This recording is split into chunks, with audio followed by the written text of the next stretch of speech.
अस्सलामुअलैकुम दोस्तों, आज हम ग्राफ की हेल्प से फंक्शन की कॉन्टीन्यूटी चेक करेंगे कि फ़ंक्शन कॉन्टीन्यूस है या नहीं। तो सबसे पहले हमें ये पता होना चाहिए कि फ़ंक्शन कॉन्टीन्यूस कब होता है। तो यहाँ पर लिखा हुआ है कि कॉन्टीन्यूस फंक्शन की डेफिनेशन। तो यहाँ पे है a function f is set to be continuous at a number c if and only if the following three conditions are satisfied. वो कहता है फंक्शन तभी कॉन्टीन्यूस होगा जब इसकी तीनों शर्तें पूरी होंगी। इफ़ एंड ओनली इफ़ का मतलब ये है कि तीनों कंडीशनों का पूरा होना ज़रूरी है, फुलफिल होना ज़रूरी है। पहली शर्त जो है वो क्या कह रहा है कि फंक्शन सी इज़ डिफाइंड। अब यहाँ पर अगर मैं ग्राफ में हम देखें तो यहाँ पर देखें ये होलो साइन है और यहाँ पे देखें फंक्शन ऑफ टू की जो वैल्यू है यहाँ पे डिफाइंड नहीं हो रही है, क्योंकि टू के ऊपर जो है होलो साइन है और होलो साइन के अलावा यहाँ पे कोई डॉट नहीं लगा हुआ टू वाली लाइन में।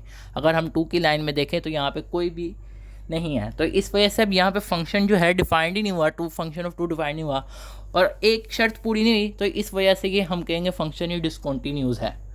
दूसरी शर्त क्या है, अगर पहली फुलफिल हो जाती है, मिसाल के तौर पर अभी मैं आके आपको समझाऊंगा, तो दूसरी शर्त ये है कि लिमिट जो है वो एग्जिस्ट करे, यानी कि लेफ़्ट हैंड लिमिट जो है वो राइट हैंड लिमिट के बराबर हो।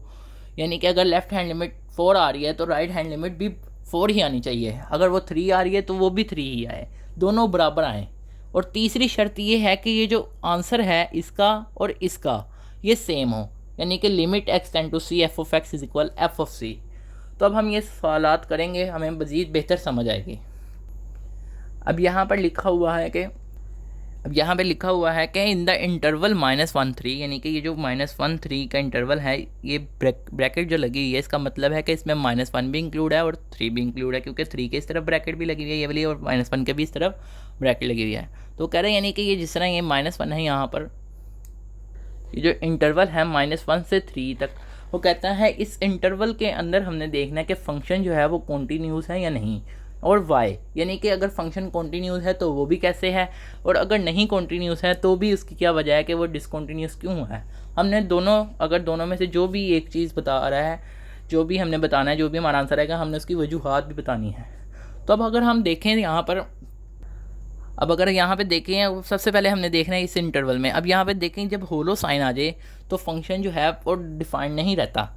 और देखें यहाँ पे होलो साइन है टू वाली लाइन में, ये टू वाली लाइन में देखें, टू की लाइन में, तो यहाँ पे होलो साइन और यहाँ पे कोई आगे डॉट ऊपर नीचे कहीं नहीं लगा हुआ, तो इस वजह से फंक्शन जो है वो नॉट डिफाइंड हो गया एट एक्स इज इक्वल है 2 पर। तो इस वजह से अब एक शर्त पूरी नहीं हुई है, तो समझो फंक्शन नॉट कॉन्टीन्यूस है, हमें बाकी चीज़ें चेक करने की ज़रूरत ही नहीं है। अब आ जाते हैं अगले दूसरे क्वेश्चन पर।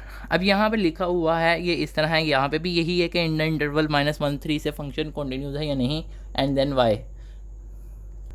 तो अगर हम यहाँ पर देखें तो यहाँ पर फंक्शन जो है डिफाइंड तो कर रहा है, यहाँ पर ये देखें 3 पर होलो साइन है, लेकिन उसके ऊपर अगर हम गौर करें तो डॉट भी है, तो फंक्शन तो डिफाइंड कर रहा है एट एक्स इज इक्वल है 3, बट लेफ्ट हैंड लिमिट जो है वो नॉट इक्वल है एफ ऑफ 3। अब देखें वही बात आ गई, फंक्शन तो डिफाइंड हो गया मगर लेफ्ट हैंड लिमिट जो है वो फंक्शन ऑफ 3 के बराबर नहीं है। अब जब हम limit x tend to 3 left side से चेक करेंगे, ये देखें ये इसकी लेफ्ट साइड है 3, यानी कि यहाँ पर देखें तो यहाँ पे 1 आ रहा है, यानी कि यहाँ पर ऐसे ये देखें 3 और ये जो 1 है तो ये 1 आ रहा है। लेकिन अगर हम फंक्शन ऑफ 3 देखें तो यहाँ पर तो कुछ और है। तो देखें तो अब फंक्शन ऑफ 3 अगर हम देखें तो यहाँ पे डॉट है, डॉट की वजह से हमने देखा तो ये 2.5 इस तरफ है वाई के एक्सिस की तरफ, तो देखें तो फंक्शन ऑफ 3 जो है वो 2.5 आया। तो अब ये देखें 1 और 2.5 जो है वो दोनों एक दूसरे के बराबर नहीं है, तो इस वजह से अब हमने कहा कि फंक्शन जो है वो डिसकॉन्टीन्यूस है या नॉट कॉन्टीन्यूस है। अब यहाँ पर बहुत से दोस्तों का ये सवाल होगा कि हमने इसकी राइट हैंड लिमिट क्यों नहीं चेक की 3 से, क्योंकि अब देखें गौर करें उसने हमें क्या कहा है, उसने हमें कहा है कि इंटरवल -1 से 3, -1 से 3 का मतलब ये -1 है, ये -1 से 3 है। तो अब ये देखें तो ये -1 से 3 के अंदर अंदर हमने चेक करना है। तो अब ये 3 जो है वो यहाँ तक है, अब हमने यहाँ 3 तक उसने बताया हुआ है, इस वजह से हमने इसकी राइट हैंड साइड नहीं चेक करनी। इसी तरह हमने -1 की लेफ्ट हैंड साइड चेक नहीं करनी, हमने सिर्फ इसकी राइट हैंड साइड से, हाँ हम यहाँ से 1 की चेक कर सकते हैं, 1 की लेफ्ट हैंड साइड चेक कर सकते हैं, 1 की राइट हैंड साइड चेक कर सकते हैं, मगर हम 3 की जो है वो राइट हैंड साइड नहीं चेक कर सकते और -1 की लेफ़्ट हैंड साइड, क्योंकि उसने हमें इंटरवल दिया है, उस इंटरवल के अंदर अंदर हमने चेक करना है। तो अब ये देखें तो दोनों कंडीशन फुलफिल नहीं है, इस वजह से मैंने इसको भी कहा कि डिसकंटिन्यूस है। अब एक और क्वेश्चन करते हैं ताकि आपको मज़ीद वाज़ह समझ आ सके। ये देखें यहाँ पे मैंने लिखा हुआ है फंक्शन इज़ कॉन्टीन्यूस। याद रहे कि जब हमने फंक्शन डिसकंटिन्यूस करना वो अब तो बहुत इजी है कि हम कहते हैं इसकी ये चीज़ फुलफिल नहीं हो रही तो वो डिसकंटिन्यूस है। लेकिन जब हमने फंक्शन को कॉन्टीन्यूस चेक करना है तब हमने उसकी तीनों की तीनों कंडीशन चेक करनी है कि वो फुलफिल भी हो रही है या नहीं, क्योंकि अगर फुलफिल होंगी तभी कॉन्टीन्यूस होगा। अगर एक भी चीज़ फुलफिल ना हो तो फंक्शन डिसकंटिन्यूस हो जाता है। अगर हम वैसे भी ग्राफ की मदद से देखें तो यहाँ पे कोई भी होलो साइन नहीं है। अगर होलो साइन होता तो हम कह सकते थे कि यहाँ पर जो है फंक्शन डिफाइन नहीं हो रहा है, इस वजह से ये डिसकंटिन्यूस है। लेकिन अगर हम इस ग्राफ में देखें यहाँ पे कोई होलो साइन नहीं है, इस वजह से हमने इसे फंक्शन कहा कि कॉन्टीन्यूस है। लेकिन हमने बाय फार्मूला बाय डेफिनेशन भी चेक करना है। अब मैंने यहाँ पर एक नंबर 1 पे चेक किया लिमिट। अब देखें 1 को इस वजह से किया क्योंकि ये एक एग्जैक्ट है, यानी कि यहाँ पर 1 जो है वो लेफ्ट हैंड साइड से भी अप्रोच हो रहा है, राइट हैंड साइड से भी अप्रोच हो रहा है, और वो इंटरवल के दरमियान है -1 से 3 के। इस वजह से मैंने 1 को पकड़ा। हम 2 को भी पकड़ सकते हैं, 1 को भी पकड़ सकते हैं, अब हमारी अपनी मर्ज़ी है। अब मैंने 1 को पकड़ लिया है। लिमिट एक्सटेंड टू 1 माइनस का मतलब लेफ्ट साइड।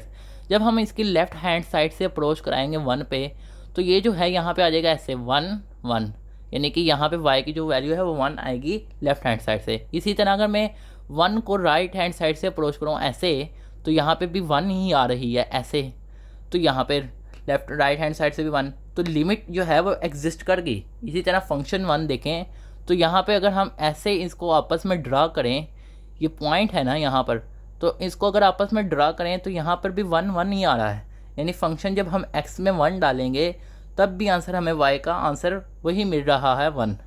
और देखें तो ये तीनों चीज़ें जो है बराबर हैं, इस वजह से हमने कहा कि फंक्शन कॉन्टीन्यूस है। इसी तरह अगर हम 2 पे भी चेक करना चाहते हैं तो 2 के अगर यहाँ पे देखें तो यहाँ से भी हो रहा है, यहाँ से भी हो रहा है, और फंक्शन जो है उस तरह भी डिफाइंड हो रहा है। तो इस वजह से हम कह सकते हैं कि ये जो फंक्शन है ये कॉन्टीन्यूस है। तो उम्मीद है दोस्तों कि आप सबको ये लेक्चर समझ आया होगा। अगर आपको इस लेक्चर के रिलेटेड कोई चीज़ जो समझ नहीं आई, अगर मुझसे कोई चीज़ मिस हो गई है तो वो आप कमेंट सेक्शन में पूछ सकते हैं। एक दफ़ा आपको थोड़ा सा ट्रायल यानी कि बता दूं तो ये देखें, उस तरह भी हम चेक कर सकते हैं ग्राफ की मदद से। अपने अगर सिर्फ ओनली बाय ग्राफ चेक करना है कि फंक्शन कॉन्टीन्यूस है, अगर यहाँ पे कोई भी होलो साइन आ जाए तो इसका मतलब है कि वो जो फंक्शन है वो डिसकंटिन्यूस है। देखें यहाँ पे भी होलो साइन आया, यहाँ पे भी होलो साइन आया, तो इस वजह से हमने कह दिया कि फंक्शन जो है वो डिसकंटिन्यूस है। लेकिन अगर कहीं पे भी होलो साइन नहीं आ रहा तो हम कह देंगे कि फंक्शन कॉन्टीन्यूस है। तो ये हम बाय डायरेक्ट ग्राफ की मदद से भी चेक कर सकते हैं, उस तरह हम इक्वेशन और डेफिनेशन के ज़रिए भी चेक कर सकते हैं। तो ज़रूरी है कि हमें दोनों तरीक़ों से चेक करें ताकि हमें पक्का पता चल जाए कि वाकई में ये फंक्शन कॉन्टीन्यूस है या नहीं। आप सब दोस्तों का लेक्चर सुनने का बहुत बहुत शुक्रिया, और आप सब दोस्तों से गुजारिश है कि इस लेक्चर को अपने मज़ीद आगे दोस्तों के साथ शेयर करें ताकि उन्हें भी आसानी से ये सब्जेक्ट और ये टॉपिक समझ आ सके।